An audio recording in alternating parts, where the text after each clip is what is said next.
Hello, I'm here with Talk About Art and I'm going to show you how to make a pinch pot creature using air drying clay. So to begin with, you need some air drying clay, you need a damp cloth, and you need a stick that's got a pointy end, so you can also use a sharpened pencil. And I've also got a toothbrush, an old toothbrush here in a jar of water. So firstly, I'm going to make the pinch pot. So I'm going to take this lump of clay, and it's a little bit big at the moment for what I would like. So I'm just going to take both sides and I'm going to twist it to make it smaller. And then this bit of clay that I'm not using, I'm just going to wrap it in my damp cloth. And so firstly I want to turn this into a smooth ball, so a sphere shape. So I'm going to use the palms of my hands and I'm just going to knock any of the corners out of the clay. And then you can squeeze it in your hands and you can push it with your fingers. You can roll it. You can roll it on the table. I've actually put an old pillowcase on the table as well to protect it because clay is quite a messy material. And then can you see if there's like any cracks appearing like that, you want to smooth that over with your finger because you want it to be really nice and smooth. So, got my smooth sphere now, and I'm going to start pinching. So a pinch pot is called a pinch pot because you pinch your thumb and your forefinger together to create the shape. So I'm just going to start off by putting my thumb in the middle of the clay. I'm going to use my left hand to push it down. And I'm going to start pinching. So I make my first pinch, so it's a bit like that motion at the base. And then the next one beside it, the next one, the next one. And you go all the way around, just on each side. And can you see there's like a peak appearing? So I'm just going to push that with my other finger. Go around. And then once you've done it on the base, then you work your way up.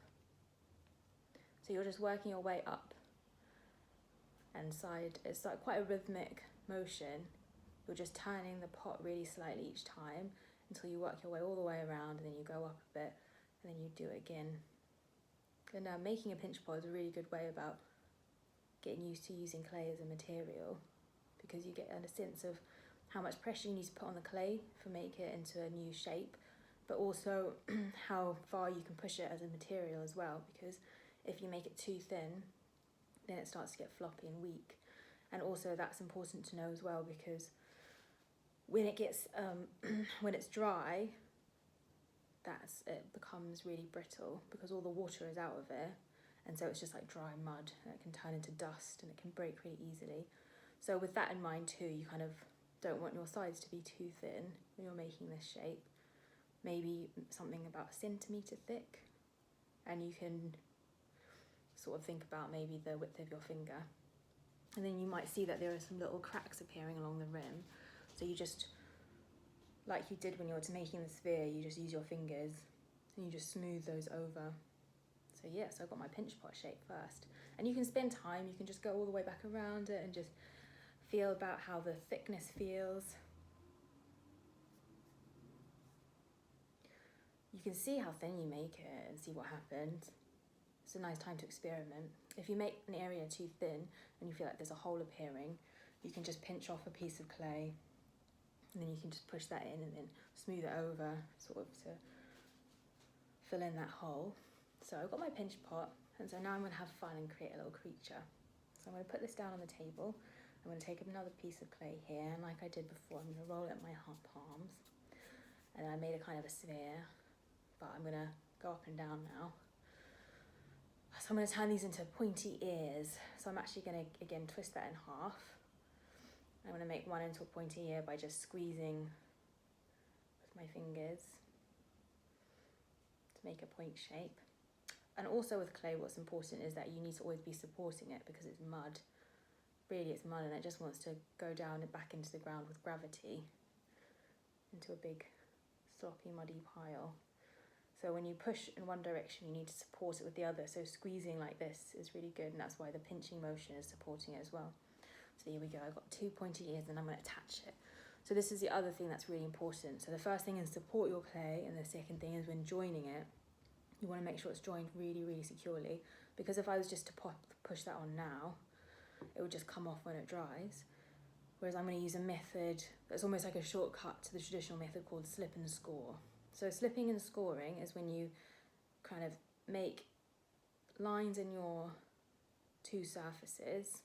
So that's the scoring, and then the slip is watery clay that acts as glue to hold the two pieces together. But what I'm going to do instead is I'm going to use the toothbrush, and I'm going to do sort of both those things at the same time. So I'm just going to rough that up there, so you can see it's kind of damp. But I don't want it to be too wet, so I'm sort of getting a bit of water off. And then the other one, so onto the air. And then you stick it on. And when you push it down, you kind of see that the watery clay kind of comes out the edges, and that's a really good sign because it means you pushed it down really low. And then once you've done that, then you need to smooth over where the join is, so you can use your pointy stick. And you go all the way around, because if you go all the way around, you know that it will be really secure. Because when clay dries, the water leaves the clay and it shrinks. So if there's two separate parts, they'll shrink away from each other. But if you join them together, they'll shrink together, which is really important. So every time you make any things that are joined, you do this. Use the wet brush slipping scoring technique, where what you're attaching and then where you're attaching it. And then once you've done that, then you can smooth it down with your fingers, or you can smooth it all the way around with the stick.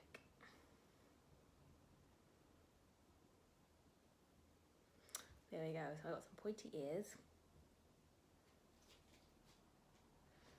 And then you can add things to the clay, you can add all sorts of shapes, but then what also you can do is you can draw into the clay and you can push into the clay.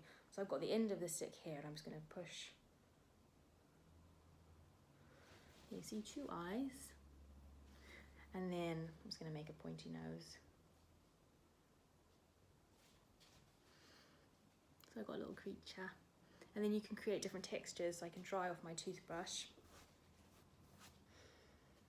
And I can brush the surface of the clay here like that. Can you see? It almost like makes a furry effect. I've got some string, you can push string into it. But can you see when I push that way, it sort of pushes the clay, so you need to be careful. Maybe if you do it on the table, you support it on this side when you push. You see I've got those textures of accordion. You get like bottle lids and you can make circles. You can, so you can do all sorts. It's quite nice to just look around at what you have and what you can add to it and how it would look. And then once it's dry, you can go on to add colour. So you can use acrylic paint and you can paint it, or you can also mix PVA glue with poster paint, which makes it really strong as well, in a similar way to PVA glue. It's a similar way to acrylic paint. And it's quite nice playing around with colours as well on the 3D forms, which is really nice to do. You can see here, I made this longer shape. When you're making clay long, you need to also be careful. Make sure it's well supported, because anything that kind of juts out is more fragile. And then can you see here, I put some little legs on. So to put those legs on, I put it upside down first and I stuck those on. So yeah, there's all sorts you can do. You can create any kind of creature really, or you can do any kinds of shapes. You can create two pinch pots, and then you can join them together using that method where you slip and score on the surfaces. You join them together and see what happens. Right, enjoy.